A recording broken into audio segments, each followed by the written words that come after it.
Hello, welcome back, everyone. We are now at episode 3 of the Heart and Soul Movement podcast, and you're with Renée McDonald and Anneliese Cooper. Yeah, how are you going, Anneliese, today? Yeah, I'm good. The sun's shining. It's a bit windy today. Yeah. Gets in our ears, makes you a bit crazy, but yeah, it's a beautiful day. Good things are happening. Yeah, good. So Anneliese is up there in Western Sydney, and I'm down here in the Gong, if anyone wants to know where we are, over in New South Wales, if you're listening overseas.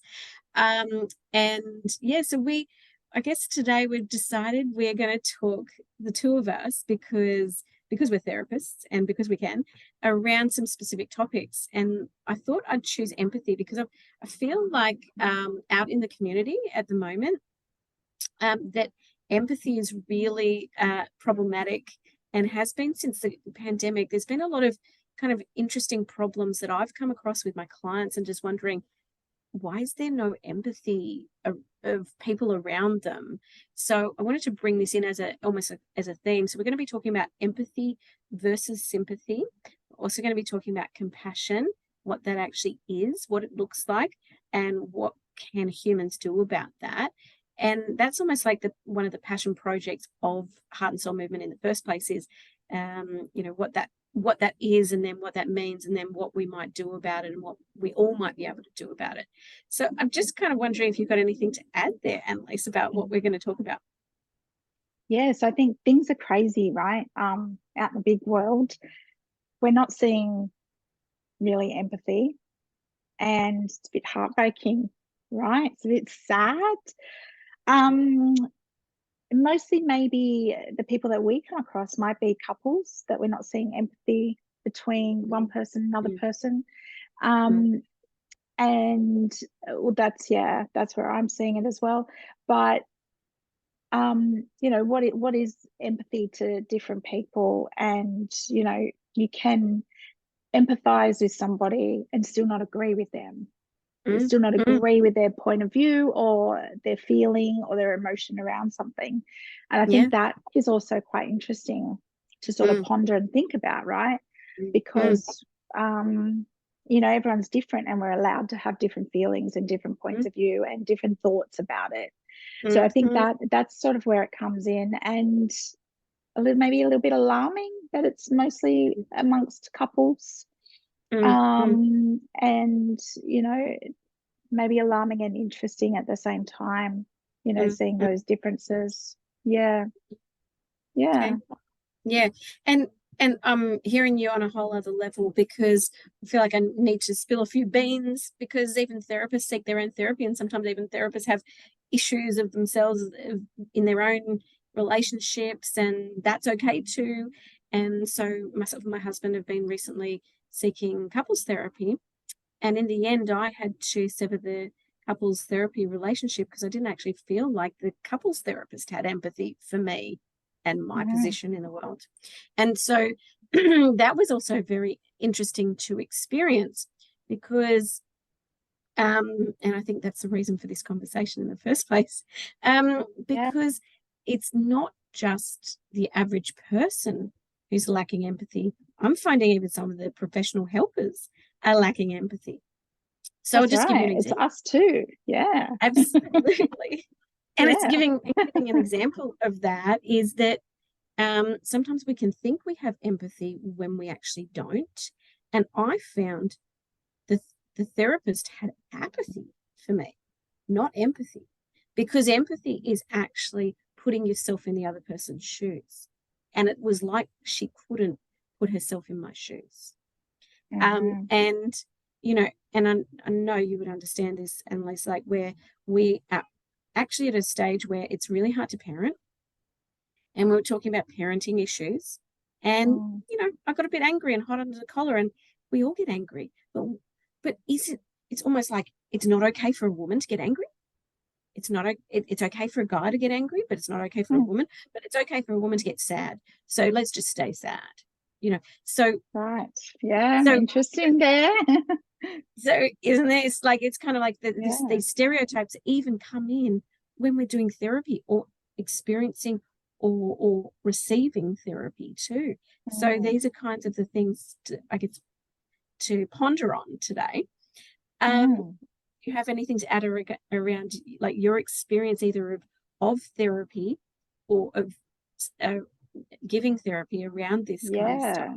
Absolutely. So sorry you had that experience. It sounds, a bit diabolical really, but if you flip it on its head, we almost have to, in the therapy space, we always have to take a step back when we're having these conversations with our clients and remind ourselves that it's not our life and this person is allowed to feel like this.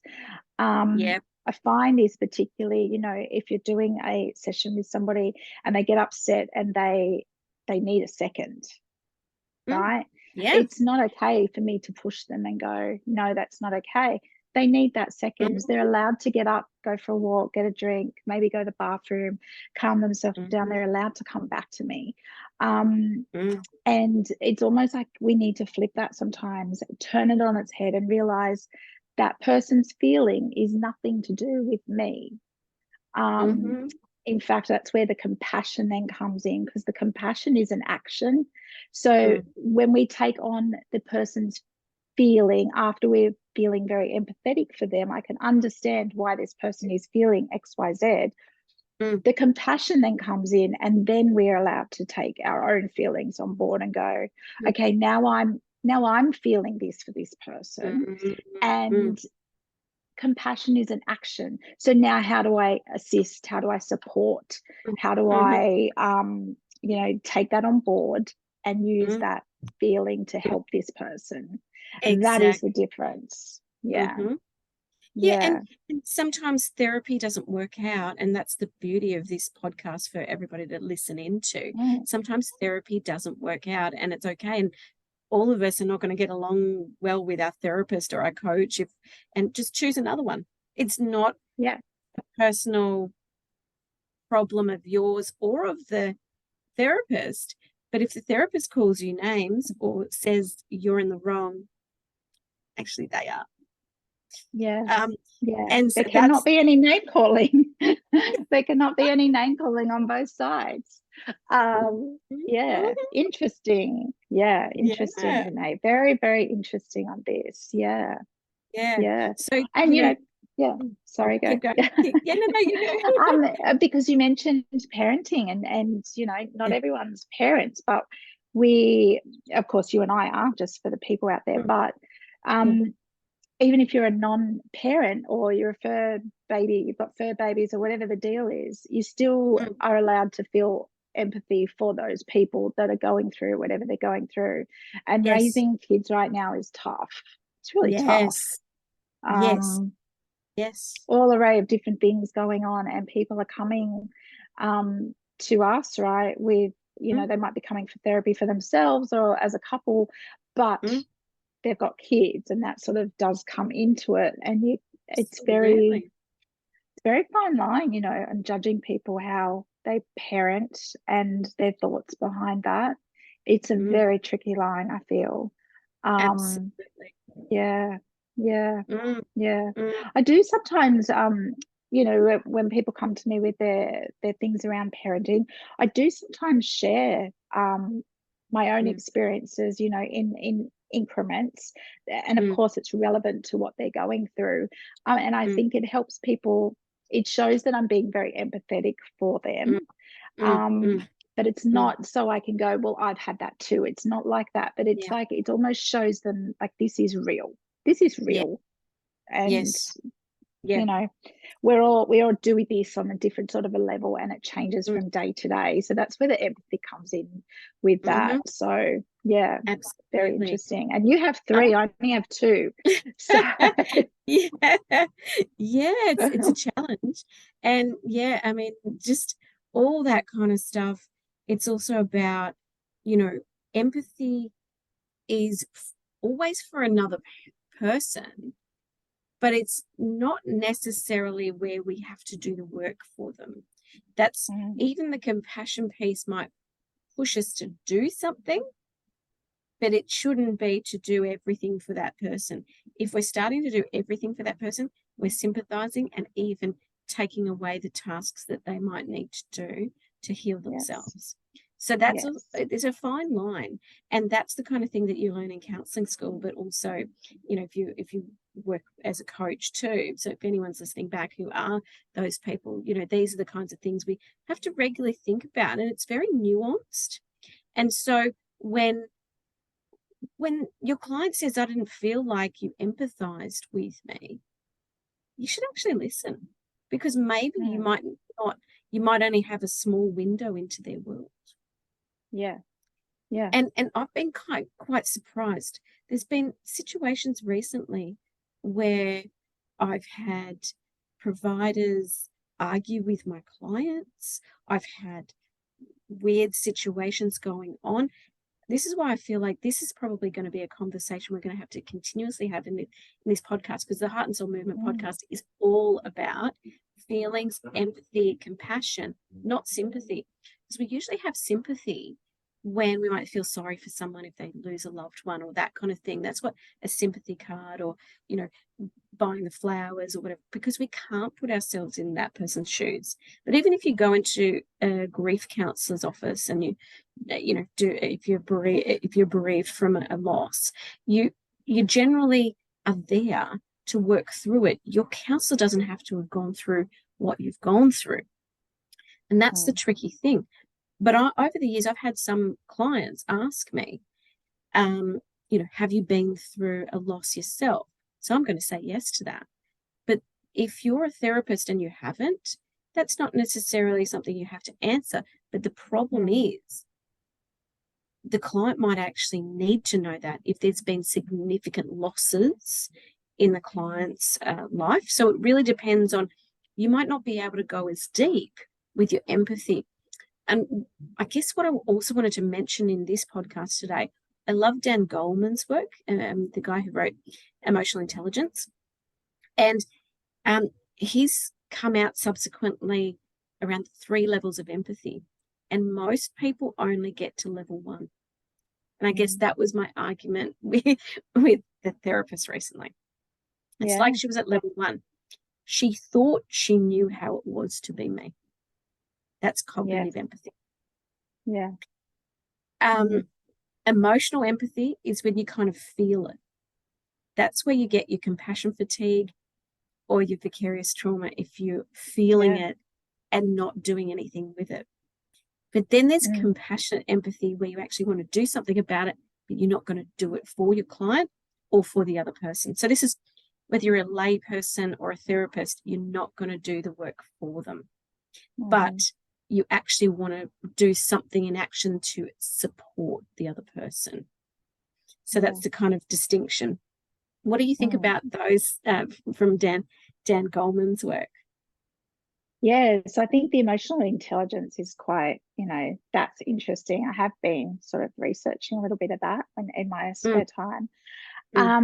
But getting only to level 1, that is, you know, out of the 3 levels, that is a little bit, you know, like, whoa, like if you're going to therapy and or you're looking for a therapist and thinking, oh, you know, what's his therapist capable of for me, that's a little bit terrifying, I think, sitting on the other side of the fence. Yeah, it's not, you know, and like you said, you know, going through that person's trauma and wearing that a little bit, that is where the fatigue can set in for us, and the ordinary person as well, you know, like an empath. But yeah, it's I think it's a like you said, maybe a good topic that we need to keep bringing up, and maybe bringing people on board for different sides of, you know, the fence and different points of view to see what happens. Because like you said, when sympathy comes in and feeling sorry for somebody, for me, it's a very sad word. You know, it's very sad. I feel sorry for them. There's all different levels of that, of course, as well. But yeah, empathy is the being respectful of the other person's feelings, realizing we don't have to understand it.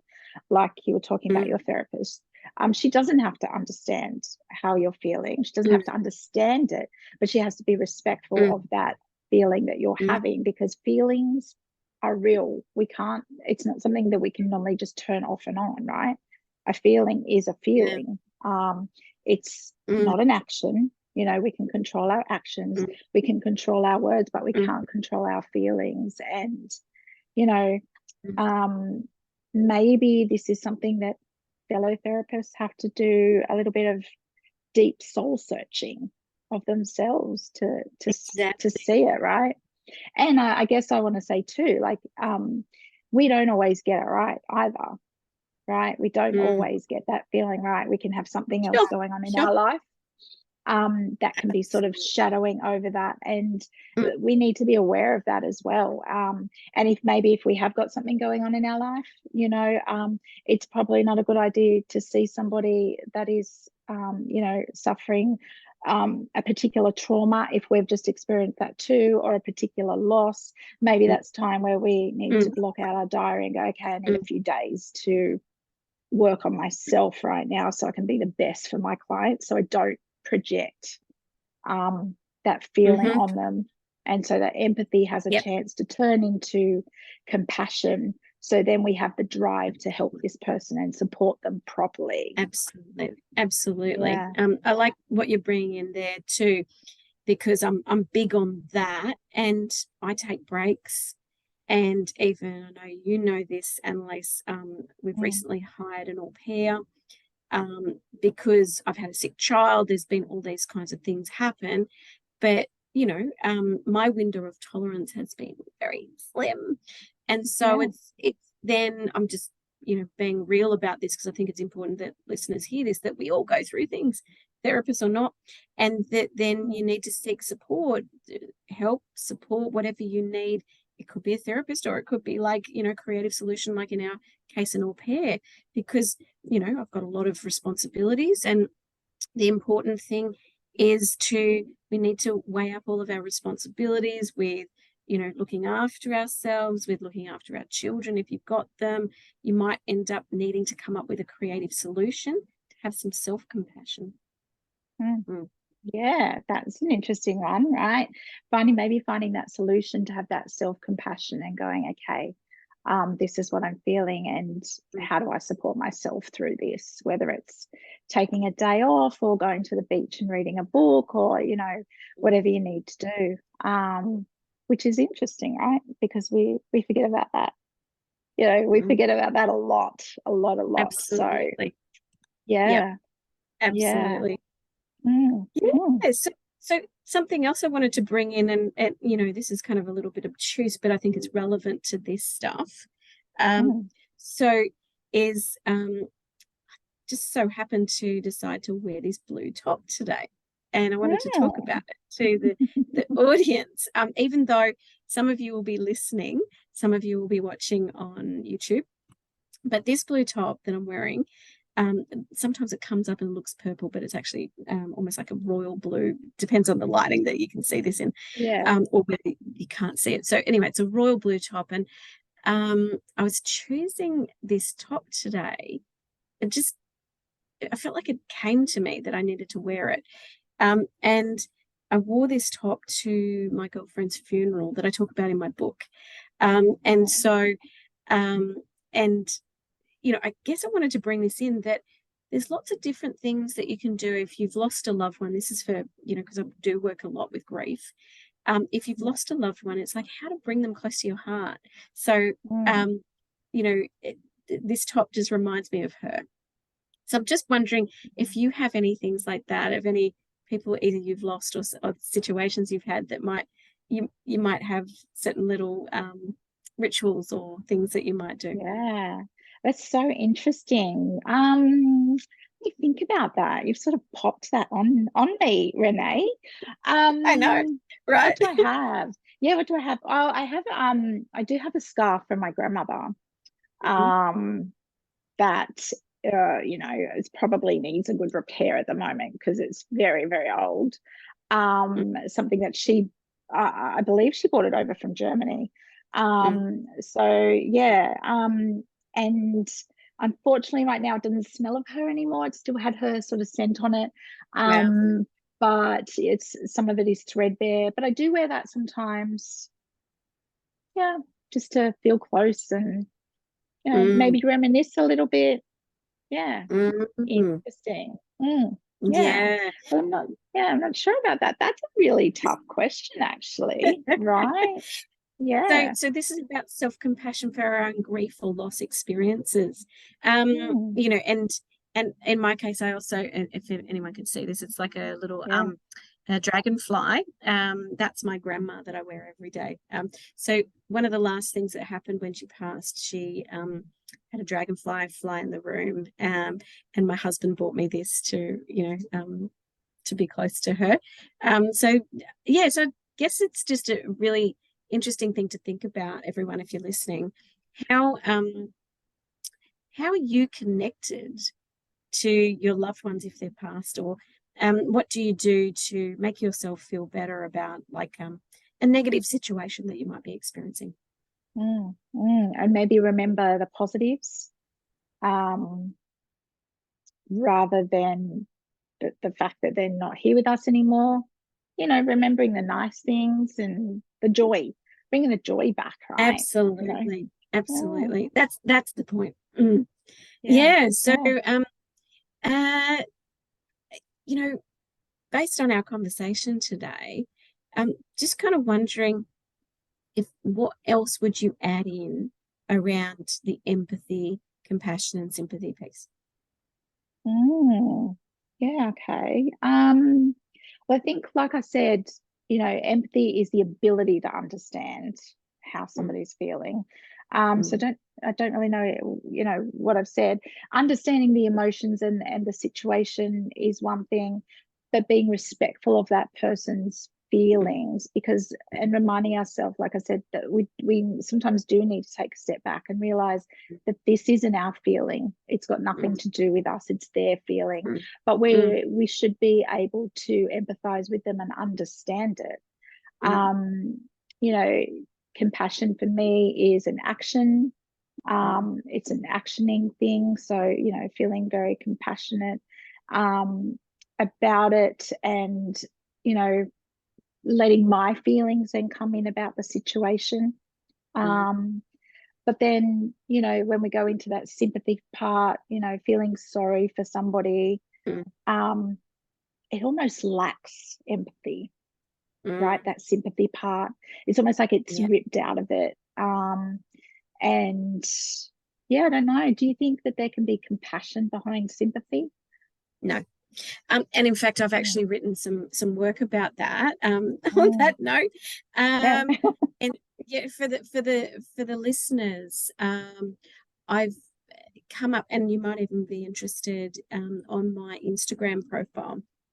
Um, I've got a little based on research on my own counselling practice, a, a chart that I put together based on a lot of different knowledge that I've got, but kind of the transpersonal tradition of therapy, and the transpersonal is the spiritual side of things.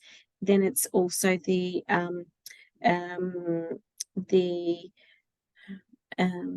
there's the standard person-centered tradition of therapy. There's all sorts of different I guess um, elements of what I put together for this particular um, uh, chart. And so the chart is a very interesting one around uh, the feeling states. And I just want to go back. I put it up on in 2020. So Okay. we Yeah. move from our feeling states. We can move either positive or negative, depending on our feeling states. So, and if we're moving to the negative, what can actually happen in our feeling state is we can move from sympathy to apathy to complete numbness. Mm-hmm. And then there's the negative sentiment threshold, which actually the Gottmans talk about in their version of couples therapy. So when you've got a negative sentiment, it's when you usually hate yourself and hate other people, and you just kind of and and interestingly enough, the negative sentiment is when you're moving into sympathy. So Mm-hmm. often it's when you not only can't put yourself in the other shoes, you kind of might be even writing them off too. Even if you're sympathetic, you can still write people off, which is also interesting. Yeah. When you're empathic, you hold no judgment for the other. Yeah. Yeah. So Renee, do you think people that are going into that sympathy sort of area, that sort of grey area, I almost feel like they think they're being compassionate by being sympathetic, right? And I'm feeling like that is a big issue. They're sort of missing the whole connection of that in the big wide world out there, because yeah. And it even goes down to a lot of people aren't sympathetic or empathetic towards their bosses, but vice versa in a big way. Many bosses are not empathic towards their workers, but the empathy piece is putting yourself in the other person's shoes based on a lot of the different research, but it also is it's the M part. Like, so if I don't know if everybody is aware of this, but the word apathy and empathy. So apathy is the opposite to empathy, because the M part, EM, is actually with, and pathy, it comes from the Greek pathos, which is to feel. So it's with feeling. Empathy actually means with feeling. That's interesting. I didn't know that. Yeah. And someone said to me the other day, and this is what's fascinating, is these days we say someone's pathetic if they're a bit of a joke or an idiot or something like that. But previously, when someone was pathetic, it was that they weren't doing very well and we needed to look after them. That's an interesting thought. Dramatically change with those people we need to care about. So then when we move from empathy, we can move to compassion by doing something. This is kind of in the feeling state chart I put together. And then from compassion, we can actually move to what's called transcendence. If we look at someone like Jesus and Buddha and all those types of people, they actually exuded compassion.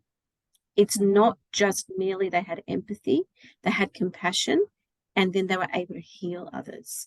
And so the true calling of a spiritual healer, practitioner, therapist is actually to exude compassion and exude healing of others. And then you actually move to your own personal transcendence. And that even links itself back with Maslow's hierarchy of needs. You move towards self-actualization. So I don't know what you think about all of that. I know I've thrown that in there today. You've thrown that in there.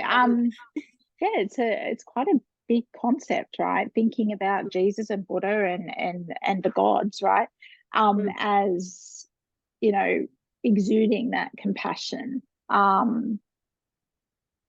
I've never thought about it that way before, to be honest with you. I think that's a huge thing to think about. Maybe something I will be thinking about after this for a little bit. Very, very interesting, Renee.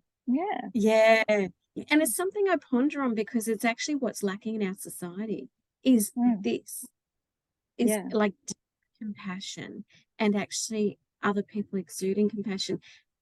Sorry about the noises out there. If anyone can hear that, I'm on a main street. If you've heard the beeping. So can't control the cars beeping out there. So I guess we probably need to wrap up today's conversation. Would there be anything you need to add to this? I don't think so. I think I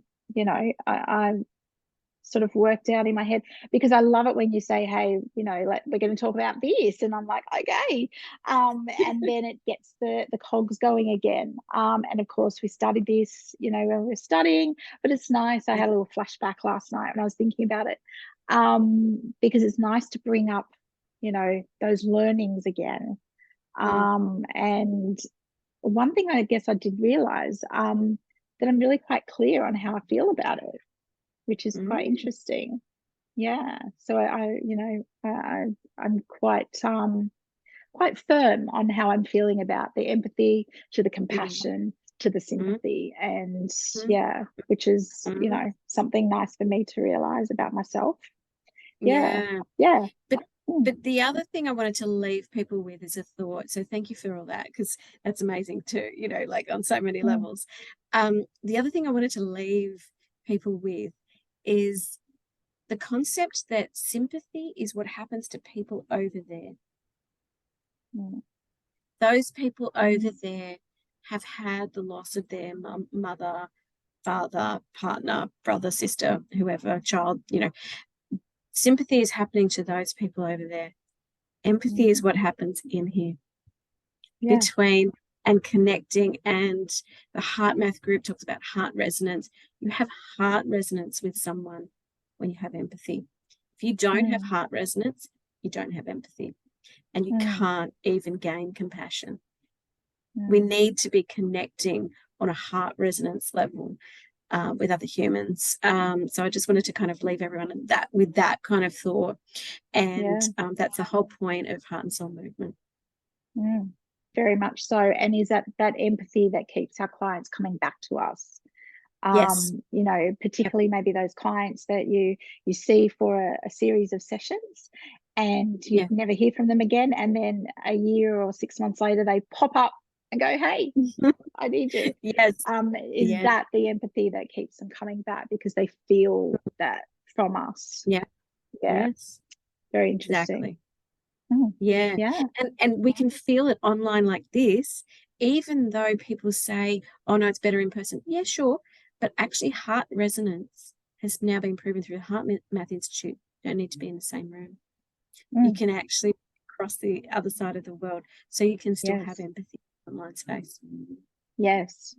I think maybe that's an interesting thing for people to think about that don't maybe agree with online therapy. Sure. I feel like I have a fantastic relationship with my clients, and probably it wouldn't have happened if it wasn't for you, Renée. But it's absolutely possible. For those people, maybe if you're out there and you're considering online therapy. Just very off topic, but it's a very useful way of getting support for yourself when you can't be face to face with a client, and when you're not feeling so strong that getting in the car and going to somebody's office is maybe in the too hard basket, whereas switching on is easier for you. You can still feel supported. Absolutely. So I think we'll wrap chat. Absolutely, we'll wrap it up there. Thank you, Anneliese, of course, and always.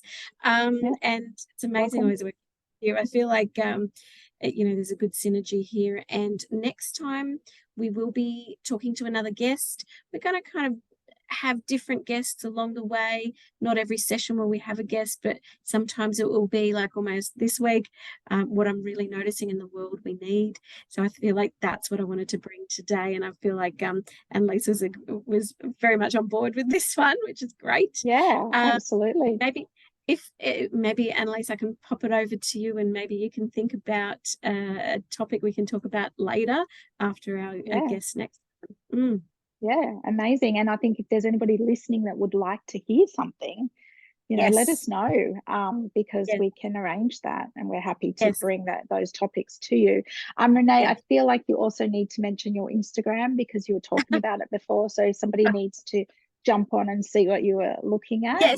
Yes. So I've got a couple of different channels on Instagram. Renée McDonald Official, you can find me there, or that one is under Butterfly Courage, but you'll need to scroll back to about 2020 for the feeling state chart. It is something I've put together over the years. I've been working as a practitioner, and also just the work I've done in the spiritual meeting therapy space. Very good. Thank you. Well, if anyone's looking for it, they can now find it and do some research. So and I guess if anyone wants to find me, 0413 860 or Evolution Counselling Studio at protonmail.com. Excellent. Thank you, Anneliese. And for me, it's reneemcdonald.com. It's just www.renee, RENEE, McDonald, McDonald.com. Thanks, everyone. Thanks, Anneliese. You're amazing. You're Have welcome. a great weekend, everyone. If you're listening to this on a Friday, we're meeting on a Friday, but have a good rest of your week, everyone. Yeah, perfect. Be safe and have fun. Bye, everyone. See Bye. you.